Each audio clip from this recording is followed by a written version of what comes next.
Yeah. Cool.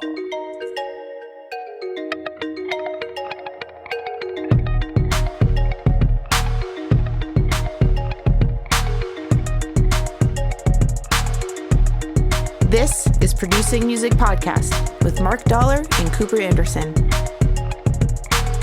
All righty. So, Producing Music Podcast, me, Cooper Anderson here, the one and only, the host with the most.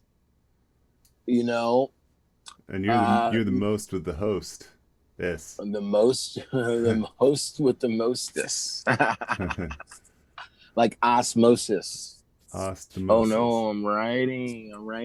All right, so I would like to just kind of quickly go through New Music Friday. I'll be honest, it's been a real difficult time for me to just soak on to all the music, given that, all the events that are happening in our world right now. But I did love that, Run the Jewels practically took over the playlist. They released a whole brand new album 2 days earlier than what they initially did. Wanted to release this because they just felt like it was just a great time. And I will say that it is, a great album in terms of its production. It's all hip hop, but it feels so fresh with all the new and fresh ideas. I love the ideas that Run the Jewels brings to the table. So yeah, I'm loving that. Trey Songz had a brand new song in terms of talking about, the protests that are happening. That's all good. I love the song. It's a bit of a classical, R&B song, which I really dig. And there are other songs very much like this too. I guess my wrap up would be that we as a people have to just learn how to stand up doing the things that we do the most. Um, Sharing community with other people, understanding the communities that we have as musicians, and where sometimes, and most of the time, we don't really see color. We don't see the lines of how color affects us because we're all in it together. Well, with that being said, I just want everybody to stay safe out there. I support my protesters. I support the people on the front lines. I support everybody that's doing what they can. But I'm also looking to my musicians to do what they can to, keep the society of America inspired. That's my new music wrap up. Yeah, I mean that pretty much covers it, and honestly it's really reflected in the playlist too. I mean, there's all kinds of like, you know, FTP, which is could be fight the power, but it's actually fuck the police. And like you said, that first one, the Run the Jewels, featuring Pharrell Williams and Zach De La Rocha. I'd never heard of Run the Jewels before, but I've definitely heard of Pharrell and Zach De La Rocha. They were featured on it, but I did kind of feel like that was, it was like when Justin Bieber jumped on the Billie Eilish record. It was like, he was on for like 2 seconds. I mean, this was a little more like they each had a verse, but it was definitely more of a Run the Jewels record for the first like 3 minutes, and the last, 45 seconds or so was Pharrell and Zach De La Rocha. Yeah, I felt that too. I felt like they just had a very small space for these guys to get on it. Yeah, just to get the name on and get the name recognition. I mean, it worked for me, so like. Yeah, I will say this, it's like maybe they changed the entire concept of the record really fast to write rhymes that were more significant for the time, being that they knew that they were going to release a record. Maybe they had to come around to getting some of these artists on in a very quick way. I'm not sure what happened there. It'll be interesting for Run the Jewels to tell the story to help us to figure out how this record came about, and I'm sure there will be more information about it coming really soon. But yeah, I do commend them for the production elements. I've been following Run the Jewels for a long time. I know that they're kind of started in the ideas of being this kind of Midwest kind of rap crossover group and such. And I really really enjoy the sounds, and again, I enjoy what's going on for the cause for sure.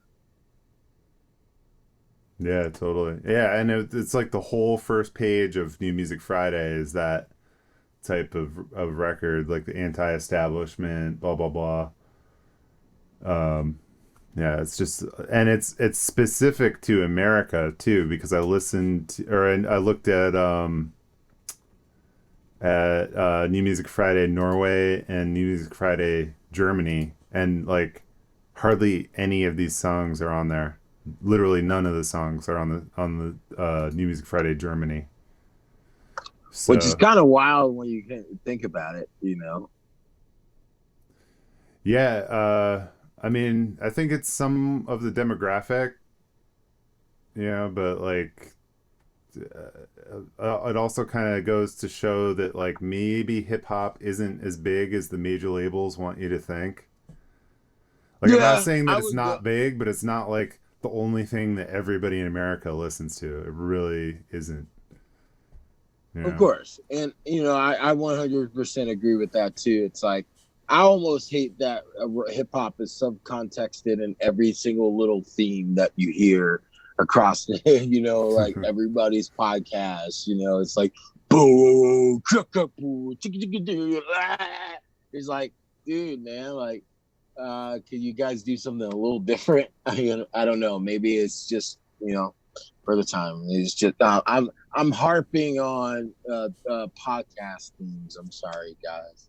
I just happen to think ours is the coolest. Period. It's like we got some like African percussion going on. We got some cool stuff. So, you know, Yeah, we're not trying to. Yeah, yeah, not trying to make really much of a statement with our theme song, other than cool. this is the music production producing music podcast. Oh man. But All yeah, right. it's Well, and then you look at the other side of it too. Is you look at, I mean, you look at uh, like live shows when they had live shows, and hip hop is nowhere near the top. yeah, It's nowhere like near. more country and rock that's dominating the actual live income. So I Yeah, think it just different genres have different like things that work well for them, and the hip hop was one of the first ones to jump on like streaming and SoundCloud and whatnot, which makes yeah, sense because it was it's always been like electronic music basically. yeah. So it's always been like very advanced on the technology, and but yeah, it's just it's definitely. Yeah, the technology goes hand in hand with the streaming. Yeah, exactly. But yeah, when you know Taylor Swift and like Adele and all them were fighting the streaming services, Drake and Lil Wayne and everybody was like jumping on and getting paid. Yeah. And And they got paid very yeah, well. and then 3-4 years later, everybody's on there. Everybody who was against it initially is on there. Why is that? Yeah. Because now they're starting to see an uptick in revenue instead of this continuous like downstream. But Yeah. like I honestly don't feel that bad for these people, because it's like you're making so much money. I mean, you look at these like the top artists streaming revenue, they're making like $500,000 a week, 500,000 to $1 million a week just off streaming, just off Just off the stream. Spotify, like one streaming service. Wow. I mean, they said Spotify's paying $1 million an hour now for mechanical royalties, or or Wow. royalties in general. So people are definitely getting paid. Yeah, some And people no, out there. and the consumers, they don't want to pay $1 for a track when you can pay $10 and listen to that track and every other track ever Yeah. as much as you want. You just it's like a recurring revenue thing, which is good for most businesses. It's just that we need more agency in our streaming services. That's why I feel like artists and producers are looking more towards. We just want more agency. It just, for me, like when even with a service like DistroKid, I know there are some others out there. It feels like you're walking a plank because you don't necessarily know how it's going to be integrated into their services, and what's going to be the varying difference between your song and thousands of other songs. It just feels like there's not enough agency. So that's one of the reasons why I think people are always skeptical to see how that works, because if you look at it from our view, the artist producer view, I don't think people can see the benefits of like a Spotify. But if you're like, for instance, what we talked about last week with Apple Music, taking on certain hip hop artists and really premiering their releases in like a really big way, then, of course, like you're going to have more and more artists feel comfortable with how these streaming services do work. Yeah, so I have two things to respond to that. The first is, um, in regards to like all the racial issues and whatnot. Um, you know, believe it or not, hip hop isn't the only music that black people make. Yeah, 100%, and and and I yeah, heavily so support that. yeah, so that's one, I guess, and it's also not the only music that black people listen to. Of course, it's like, we are way more diverse people. Shout out to all my rock and roll black brothers and sisters who are out there, like my dude William from Alice in Chains, and, my dudes out in Soul Glow, and all types of Yeah, different who's the American singer from? What's rockers. the singer from Seven Dust name? LaJohn Witherspoon. Yeah, John Witherspoon. He is dope. Yeah, he is amazing. He's one of the best singers out there for sure. Yeah, I mean, again, we have great agency in all of those genres. And that's the other thing, you're definitely leading on to a point. It's like, I just wish that we, like had a little bit more of a shared arena in these different genres, because I feel like even the ideas of what we're going through as a country would be even more effective if we were able to talk to some of our fans directly. And you got to think as an artist now, because I mean, with the way I've been seeing polarization happen, it's like you got to think you're definitely going to have fans that are going to be for some of these issues, and some of your fans are going to be against these issues. So we as artists, we have the opportunity to talk to some of our fans through our music and through our platforms to help them understand what's going on. And some people just aren't going to listen to hip hop and hear people say, and I hate to say this word, but I'm not going to say it, but no one wants to hear. Some people just don't want to hear the N word all day. I You know what I'm certainly saying? don't. I mean, that's what, and I don't want my kids hearing that either. I think, like I You get know, it that, it's like that type of music, but that's not all hip hop and it's not all black music at all. So yeah, that's exactly. the problem. But I would say it is like a majority of the new music, hip hop is like, and this and that, so it's like Yeah, you're kind of and feeding into the stereotype if you're an artist. But then again, you don't see that many like big hip hop I don't. artists on this list doing records But like that. that's the thing. That's why I'm looking for my musicians to go out here and revolt. Because the truth of the matter is, that's a washed up industry too, and you and I both know that, man.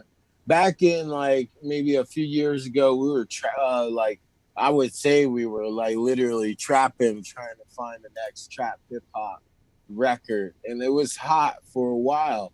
But at this point, I think definitely in our time of our country, we need to understand that we have to get away from the stereotypes that we play when we are just deciding to be hip hop artists and just deciding, again, like with labels, it's like this is what labels tell artists to write. That's the other thing about this too. It's like if a label's coming to you and saying we don't want to hear conscious hip hop, then they're gonna straight say to you, yeah, this shit's whack. I worked on this. A lot of people don't know this, but I worked on Kanye's last record before he dropped it and put out Jesus is King. Like, I have a song, that is like a really positive song. And you know what? Like, it's a song that if it were out right now, it'd be helping our country to heal. But no one wanted it. So Kanye had to go a farther left to get on the inspiration train. No one wanted a record about positivity, talking to not only white people, but black people, Spanish people, Latino, Latina, Latinx, whatever the case might be. No, so Kanye had to go to the church and write a record about Jesus is King. And that's what also started the ideas of the Sunday services and stuff like that. But I was, along with some of the guys of, Tribe Called Quest, we were working on that, like with him, hand in hand every single day, up until the point where someone told Kanye this, by the way, that no one's going to buy this. Yeah, I mean, you have to walk a fine line with that too. Like, if you're trying if you're a business that's that big, I mean, you look at like Kelly Clarkson, when she was first given more creative control, that's when her album started flopping. Yeah. And then she went right back to Dr. Luke and Max Martin. And she got back on that money train. Yeah. I mean, I just also think that, again, we're playing a tricky game when it comes to being artists, because the truth is, and I can also feel this as a producer. It's like, definitely coming from the rock metal side, it's like, if I don't have this type of production, this production doesn't matter. Mm-hmm. What if it is a song and where it is like going to help our generation, no matter how bad the snare drum sounds? And not that I would sit here and let a bad snare sound fly, but at the same time, it's like, what does all that stuff matter when we have people that just want to be healed by music? Yeah. So I get it. Trust me, I get it. I've been a part of this industry for many, many, many years. I totally get it. And sometimes you got to know how to play that game. But I think the music industry needs to also understand that, things like blackouts don't necessarily help the cause either, when we have people that are out here on the streets that need more help. We need, for instance, our protesters need more funding. Yeah. What about the green out? Let's get the green out going. Let's get the green out. Let's like protect. Hey, how about, instead of going black on Blackout Tuesday, how about you send maybe $1 million, maybe $1 million to directly affect change in our communities? Come on. That could have been very easy. So for Warner Music that just IPO'd for $1.9 billion. Yeah, $1 million. Exactly. That's like, what do I got in my pocket? Oh, I have a couple nickels. Oh yeah, here you go. That's what that is to them. That's what that is, And so, who helped them earn that $1.9 billion? Exactly. It wasn't only black people, but it was damn sure a lot of black people. Damn sure of it. Sure. So, I mean, that's the conversation. And this is one of the things I love about this time, is that we're having these types of conversations. Because a few years ago, you couldn't have these conversations. Everybody would sit there and be like, oh, you're not thinking in terms of marketing yourself and stuff like that. Well, that's the thing, too. A few weeks ago, a playlist, a New Music Friday playlist that looks like this right now. I don't know if you can see my screen, but I have the playlist up on the screen. This type of I can't see playlist. it. Well, just look at the New Music Friday playlist. The first 15 songs or so. Yeah. This playlist would have been unfathomable 2 weeks ago. Of course. No way they would have 100%. they may have put like one, maybe two of these songs at the most. But given, they're reacting to the situation, but I mean, they're being reactive, not Yeah. proactive, and that's a whole different thing. It's like, and who's to say how long they're going to keep spreading that message? Because the truth is, Black people are not going to just end this conversation after these guys, the 4 officers involved in George Floyd's killing, finally gets arraigned and charged appropriately towards their crimes. This is not a conversation that's going to end. Are they going to continue to give us support, or are they going to go back to talking about N-word this and I'm a bang your girl that, and it's like we need more accountability in all parts of American infrastructure, and that includes music. Yeah, absolutely. Yeah, the other thing I was 100%. going to talk about too is, in regards to like what I was saying before about hip hop. You look at last year, Old Town Road, it's the biggest song of the year, and that was a racially charged thing too. But they played it to their advantage. They used the racial issue to actually help promote the record, which was good, but good for who? Well, good for who? Yeah. Good for the record label who put the money up. Yeah, I don't see that helping Lil Nas X, to be honest with you. I mean, it made him, put him on the map. It really did. There's no doubt about that. It made him a millionaire. And that was great because it was a good song, and then it really got spun because like the kids will just spin like one song over and over again, and that's how they get that's how they get huge, and then it gets memed and this, that, and the other. But yeah, like 2 weeks ago, this industry was only focused on how they're going to do their next TikTok campaign because of that record. Yeah, they do. They're not going to try and repeat another issue with the whole country radio thing, and they weren't going to do that. No, they weren't. It wasn't. Yeah, it's already been done. So I don't know.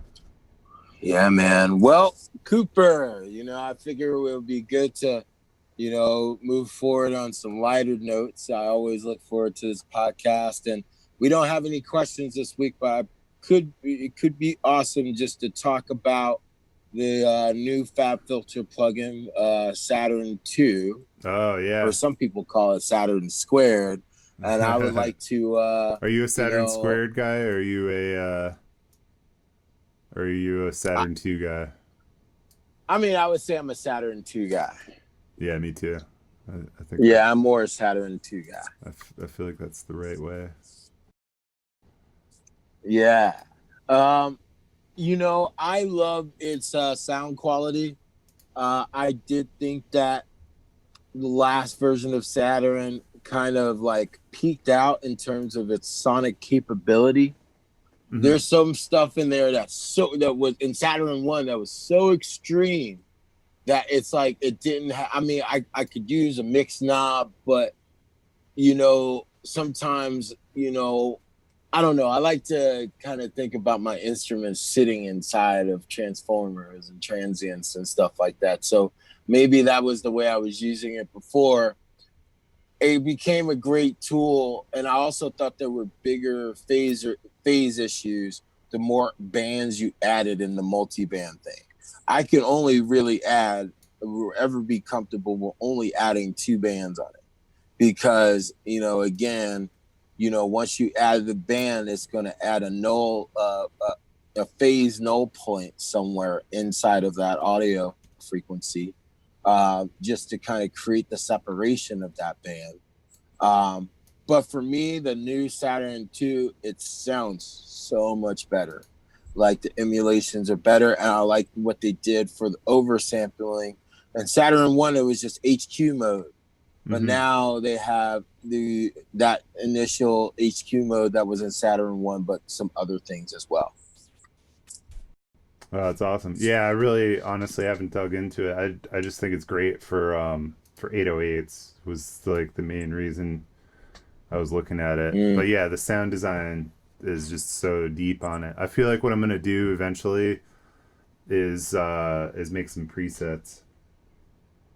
Yeah, because you can really make some great presets. Yeah, and you can do the enveloping and all that. Yeah. Really good stuff. Yeah, so that was like last week's new thing for me. Well, I was thinking now I'm all about like Melodyne 5. I'm probably gonna grab Melodyne 5 after like today or tomorrow because it's just it's like next level. What's new about it? Tell me. So they redid the melodic detection algorithm, which basically means how they like. I mean, their tuning algorithm, I don't know if it's the same or different. I've been using Melodyne version 3 for like 15 years now, or 14 years. And it's at this point it's just a little dated. It's always been the best and still pretty good even 14 years later, but it's just a little, I've been using Auto-Tune Pro lately instead of Melodyne because it's just quicker and it sounds better. But the new Melodyne, so the actual engine is better. And then they adjusted the way it detects so that you can like you don't have to chop the thing up into so many pieces and tune each tiny little piece. You can kind of like double click on a note and it'll pop it in to place and it'll sound right. Instead of like having like the beginning sounding auto tuning. Yeah, like the transitions are much smoother. And then the other thing is they separated sibilant and breath. Oh, really? Yeah, so that was one of the biggest problems with Melodyne was that you couldn't Melodyne the S's because they would just sound like trash. It would sound like super digital, weird. So that's not even an issue anymore because it detects it separately and visually it looks like it's moving it, but it's not. So it keeps the S's clean, and then when you do time adjustments, it will keep the S's the same length, but it will, if you have a breath, it'll make it shorter or longer, which is really cool. Wow, cool. that's awesome. And I got like 3 more features that are like deal sealers for me. You can select all of the S's, and there's a sibilant gain tool. Okay. So you can basically de-S it manually, but like the whole track, you can just grab all the S's and bring them down in about 3 Wow. clicks. Now, can you do that with the breaths? Yep, I think so. Oh. I'm not sure about the breaths, but definitely the S's. Oh my God, that just I can't even tell people what that means. We do, but yeah. But I'm not. There's more. There is more. So now they also have these macro controls. So like you can take your whole track and just kind of lock it into tune instead of having to go note by note. You just start off like basically auto tuning it. And it does it they've already kind of had that, but the algorithm was pretty weird for that. Yeah, exactly. So that like works well now, and it also works for the pitch bend, which is like, or the pitch drift is what it's called, where drift. If your note kind of fades down a little bit, you can kind of drift it and make it like stay on.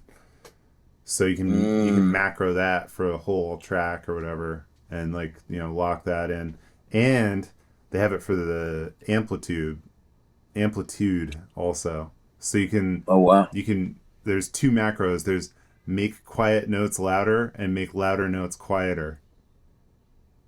Really? So you can basically like volume ride it like with 2 clicks. You can like kind of compress it like with volume. Yeah, that's kind of cool. It's super crazy. And also, the newer versions integrate with the new Logic like super well. It's so I can have a comp track that's melodined, and then I can switch words out in the comp, and it'll update it in Melodyne. Wow. That's Wild. actually a feature from the previous version of Melodyne, but you know, because I'm on 2 versions ago, so all those things are like, yeah, I gotta get this. Well, I was gonna get auto tune and use graphical mode, but I've always been a Melodyne guy, so I gotta check this out. Yeah, yeah. See, for me, Melodyne. I mean, I started using it in 2006, and uh, the last few years I've kind of moved away from it. A, because like the version I have was kind of dated, and B, the autotune sounded great. And C, it just takes a lot of. It used to take a lot of time. Like it would be, Mm. at least a couple hours I would spend Yeah. melodining a song, and I used to charge accordingly for that. So I was thinking, Melodyne Studio is about $620 is the best price I found for it. It's $850 Yeah. retail, MSRP. Yeah. So $600. I used to be able to make that in like a couple songs worth of Melodyne. So it would be a no brainer. Yeah, man. Just buy the software, do a couple songs and be paid off. But now Hey, I went on Sound Better and I see dudes doing it for like $30 a song, and I'm like, wow, dude. No. yeah. So I I'm mean, like, I'm it's pretty gonna sure take. you could get better than Sound Better rates, but at the same time, dude, I remember we got to play a back in the day segment for a second, because I remember back in the day when Universal would literally send a taxi to my house to pick me up in the morning just so I could do 40 Melodynes within a day, and like give me $500 and like take me send me right back home in the cab. Like that's how wild dudes would go if you were like a skilled Melodyne Oh editor, man, you did it for cheap, man. You sold yourself out. 500 bucks. I mean, it was I was Should have done going like in at 500 least bucks 4 days a song. week. I was going in 4 days a week. Yeah. I don't know. I would have charged more. I was going in 4 days a week at $500 a day. Yeah. Yeah, but after all the expenses and stuff, so that's probably like 750, 800 bucks for them. Yeah. But they're getting a good deal because I mean, for a whole day of work. You're going to do what, like 4 or 5 songs in a day? Yeah, if I'm getting, I see it like this. If I'm getting Should charge $500 for a whole day of 500 work, for a song, dude. I wish. I should have been your Back in manager. Me today Yeah, should have been your manager back then. yes, you should have been. But yeah, I mean, I'm just kind of harking back to the time and where it was that good. Regardless if I made the best fee or not, I made a pretty damn good rate doing Melodyne stuff. And I'm just saying that back in that time, just to have the skill of being able to use that software was like unparalleled to some people. Yeah.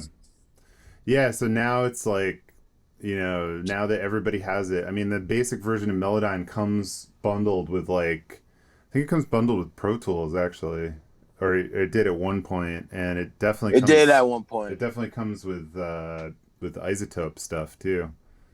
Music Yeah. production bundle it comes with now, so it's like everybody has it.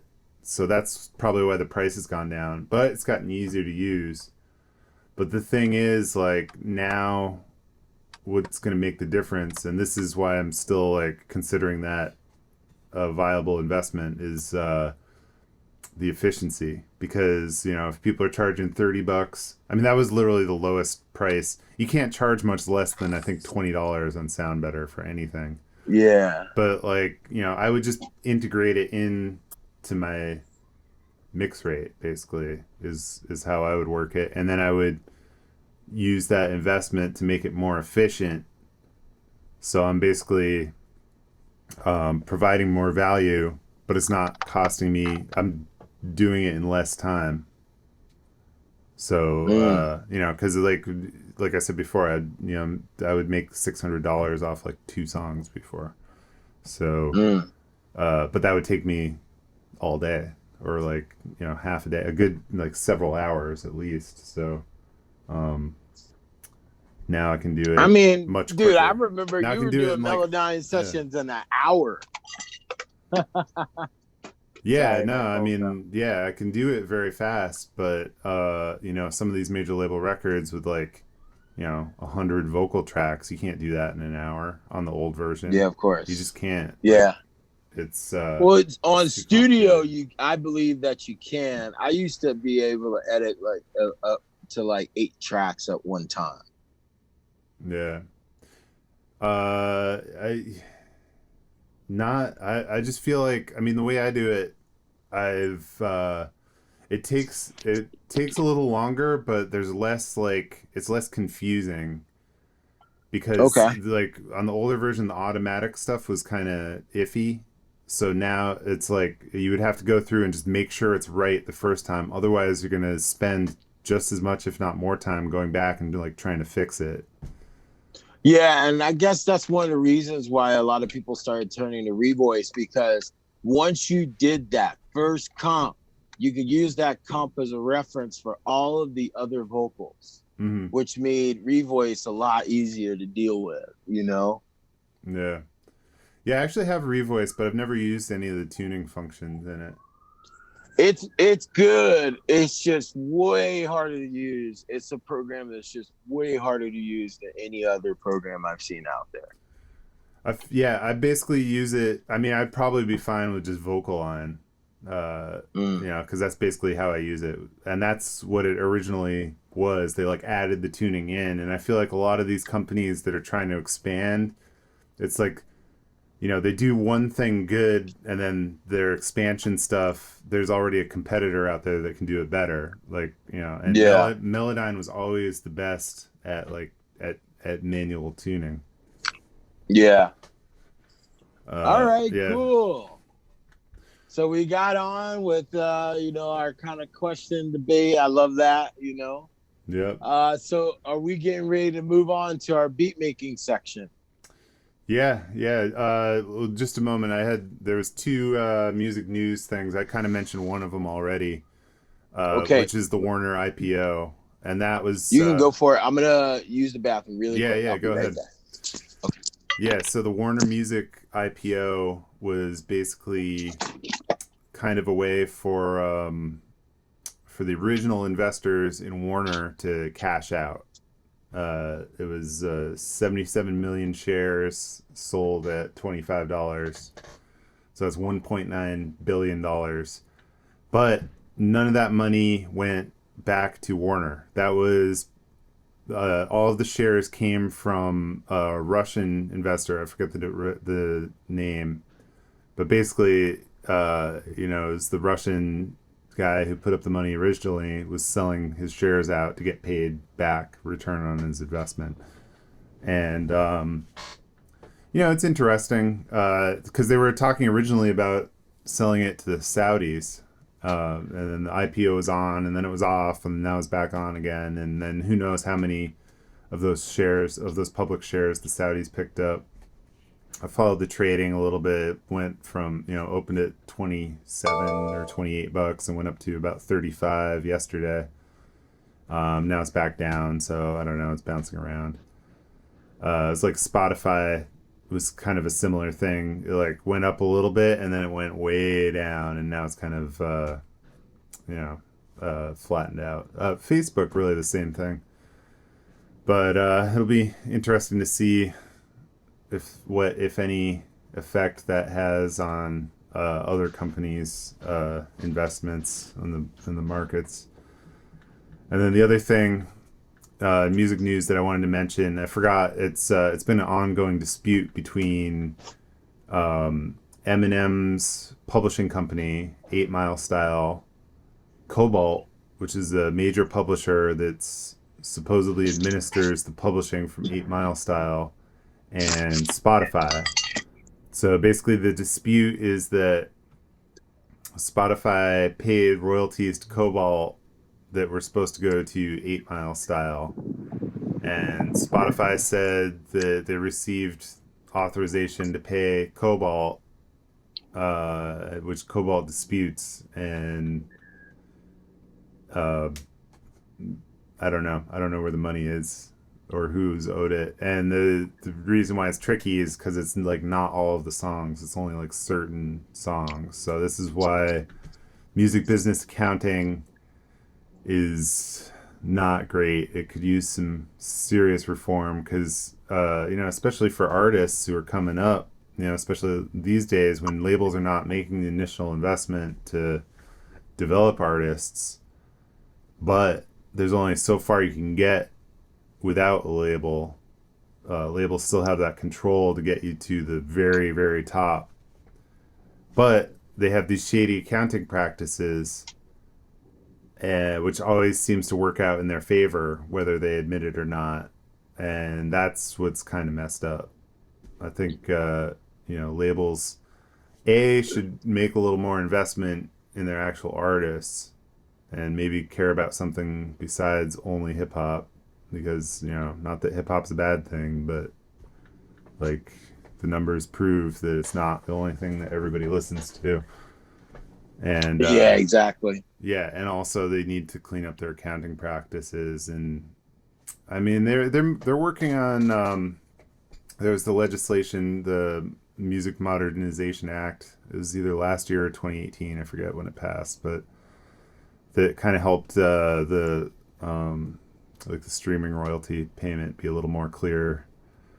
But in general, I think that sort of thing needs to be cleaned up, and maybe the competitive market will just kind of weed itself out. Maybe there will be another label. I think Irving Azoff was trying to do that with 360, with his 360 label, and take a different approach. Well, AWOL even is, but it's owned by Cobalt. But that's kind of what they were doing, was artists without a label, and they're going more off like the numbers and the data. But then you have labels like Republic that are also like known for that sort of thing. The Ariana Grande is like one of their biggest success stories. Taylor Swift is on there now too.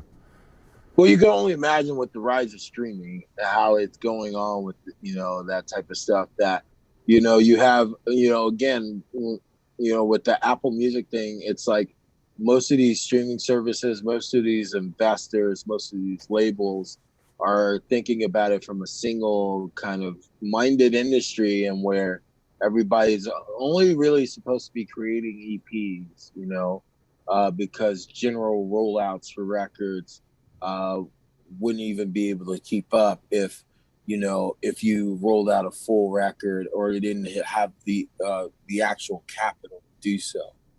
But what I'm trying to say is that, yeah, I mean, what's difficult is that even with a lot of these releases, the labels aren't trying to push them, and that's really the truth.